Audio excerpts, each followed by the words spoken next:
Hello everyone and welcome back to my YouTube channel. I hope you guys are having a wonderful day. Before we start, please hit the subscribe button and give this video a thumbs up. Liam Spencer may take drastic action while Hope Logan demands answers. Sheila Sharp may also have a golden occasion. For starters, there'll be some chaos following the fashion show, so Rich Forrester could find himself forced to pick a side. After Taylor Hayes accidentally locks herself up with Brook Logan confidentially, there'll surely be some fermentation, and that could lead to Ridge playing adjudicator.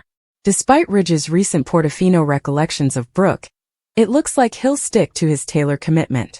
Ridge may rush to Taylor's defense and rankle Brook in the process, so that could widen the rift between Brook and Ridge.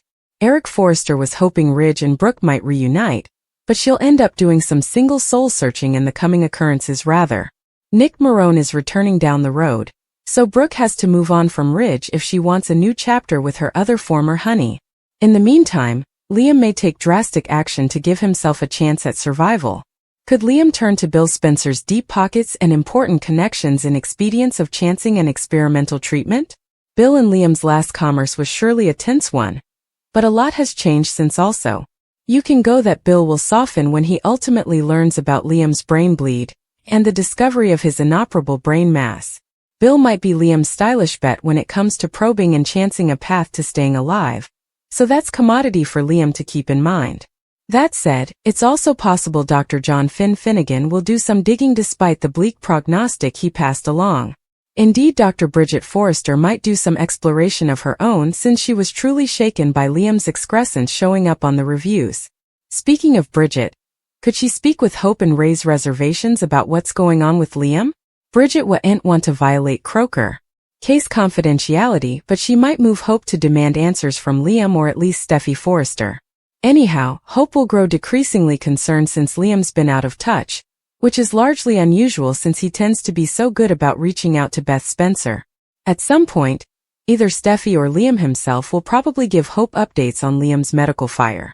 Hope is the mama of Liam's other son, so she deserves to know what's going on too. Steffi should be enough distracted in the midst of all this, which could give Sheila an enticing occasion to help Luna Nozawa make progress with Finn. Sheila will make further prognostications about Luna eventually having a real father-son relationship, but will Finn ever cooperate? Knowing what Liam's going through and how his daughters might lose him could affect Finn's perspective sooner or laterally. Maybe Finn will decide to make the utmost of his time with Luna nearly down the line. Sheila wouldn't give up, so stay tuned for all the colluding she'll do, and the disquieting news it could bring. In the sanitarium, Steffi tells Liam it'll each be alright. He gasps. Steffi. She smiles. I'm right then with you. In his office, Finn thanks someone on the phone and says he's sure Steffi and Liam will be in touch soon. Decoupling, he wonders. Steffi, where are you? At Forrester, Rich makes it clear to Zen that cutting Hope for the future had nothing to do with his gift. He's good at what he does. He assures Daphne that they'll also come up with an idea for the scent she came up for with Hope. Daphne didn't base it on Hope, and doesn't see her leaving the company as a loss. Zen disagrees. Hope had commodity to offer, commodity they served from for times. He feels for her just a little. Rich snarks that he's starting to sound like Brook. Zen isn't trying to maintain Hope's case, but she's the only bone who got penalized. Rich says that's what Brook said. Daphne points out that Carter realized what he did was wrong, and ended up giving it back. That's the reason he still has a place there. Rich says, and why Hope doesn't? She still doesn't suppose she did anything wrong. Daphne says if it were over to Hope, Ridge, his father, and Steffi would no way be in charge of Forrester ever again. They agree Carter is back to his old tone. Daphne says he was led amiss by Hope. Now Ridge has his friend back and she doubts he'll ever go missing ever again. Hope walks into Brooke's house and her mama asks, "Where were you?" She says, "With Dad." She wanted to talk to someone who still supports her. Brooke supports her too. She just contended her case to Ridge and prompted him to bring her and her line back. Hope knows it was unprofitable and adds that she doesn't need Carter fighting for her. He didn't when it signified. She believed him when he made those pledges about their future, but easily, he didn't mean any of it. Brooke understands she's hurt, but if Carter had walked out in that moment, he'd have walked down from everything he worked so hard to make. Hope knows, but it's further than that. However, why did she walk in on him and Daphne kissing, if he meant everything he said? Hope recalls that she and Carter had numerous happy recollections. She allowed. They were happy, but now she's questioning everything. Brook insists he cares and hasn't given up on her. Hope says he did when he sided with the Forresters. He threw it all down. For what? For Ridge. For Daphne? In the design office, Cleric tells Carter he disrespected his son and he wa'n't get down with it. Carter understands. He's Hope's pater. And he wants to defend her. Deacon sees that Hope stood by him and he used her. However, he's about to, if he doesn't lament it now. Cleric rant that Hope stood by him and he picked her in the reverse. He cheated on her. What kind of man are you, Carter? Carter complains that Deacon only heard Hope's side of the story. Cleric grits that she was betrayed by him. He kissed another woman and handed the company back. Carter had to do it. Cleric smothers. How numerous times does my son have to have her heart broken? He goes on and on about Carter lying, manipulating and cheating. Carter hollers. Enough! The last time he checked, Deacon was the first man in Hope's life to abandon her.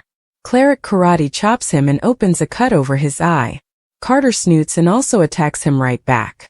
Daphne runs into the design office and pulls Carter and Deacon piecemeal. She threatens to call security on Deacon, who lips. Is this the nose? Carter tells Daphne this is Hope's father, there to defend her honor. Daphne says there's no need, she has none. Cleric snarks. Charming.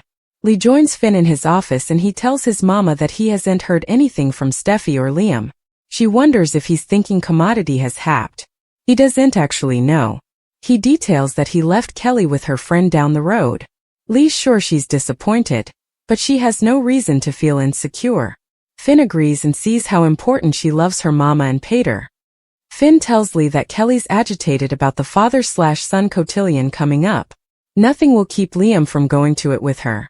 In Liam's sanitarium room, he's suitable to tell Grace his full name. She asks if he knows why he's there.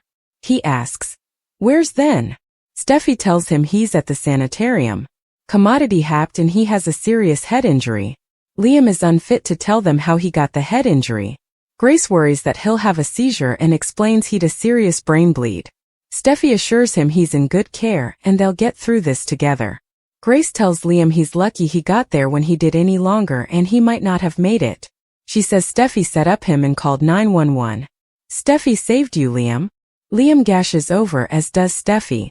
In his office, Finn tells his mama he can't understand where Steffi is and why she's not getting back to him. In Liam's sanitarium room, he chokes to Steffi. You saved me. Grace confirms if it wasn't for her, he wouldn't have made it. He sniffs. I guess I owe you one. Steffi just needs him to get better. Kelly and Beth need him. He panics, allowing Kelly saw him. She assures that she didn't. He asks where she set up him. Steffi explains he was outside Bill's house on the ground. It doesn't matter why she went there. All that matters now is him getting better. She asks if he remembers anything. Did you fall? Was it an accident? What happened, Liam?